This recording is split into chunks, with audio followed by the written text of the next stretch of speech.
Aujourd'hui, à l'université Haliç d'Istanbul, nous participons à l'événement intitulé Le travail du design, organisé par la Fondation Cumet.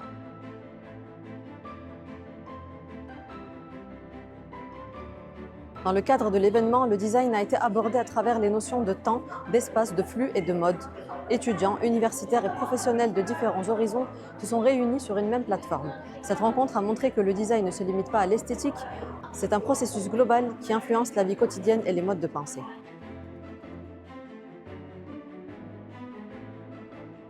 Pour moi, partager l'histoire de Turkish Airlines sur une plateforme où le design et le récit sont au cœur est extrêmement précieux.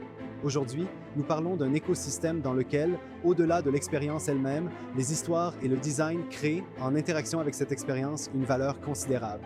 Dans un parcours marqué par la digitalisation et les débats autour de l'intelligence artificielle, transmettre la bonne histoire au bon public constitue en réalité la plus grande responsabilité des marques. Et ici aussi, en termes de public cible, j'ai eu l'opportunité de rencontrer des personnes très précieuses et de grande valeur.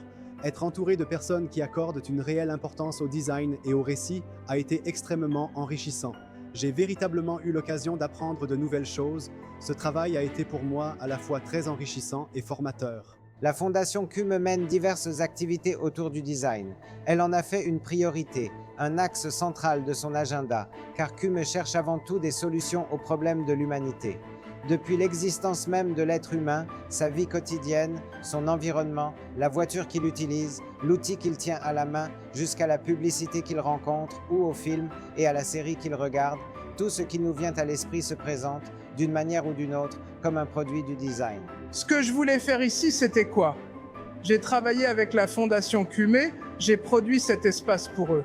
Naturellement, ma principale préoccupation était de savoir ce que je pouvais raconter à travers leur histoire. Dans leur travail de design, ils ont utilisé des formes fondamentales, le triangle, le carré et le cercle. Oui, le cercle. Très bien, le cercle. Toutes ces formes sont, en réalité, les formes géométriques les plus élémentaires que l'on retrouve dans la nature.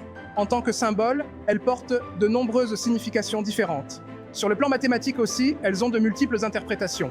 En design, elles occupent un champ absolument fondamental.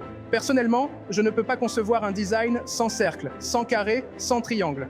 Leurs versions précédentes, ce sont le point et la ligne. L'étape supérieure, ce sont justement ces formes. Ainsi, tout en soulignant ici l'importance des éléments fondamentaux du design, le cercle, la ligne, j'ai également voulu leur transmettre un message supplémentaire.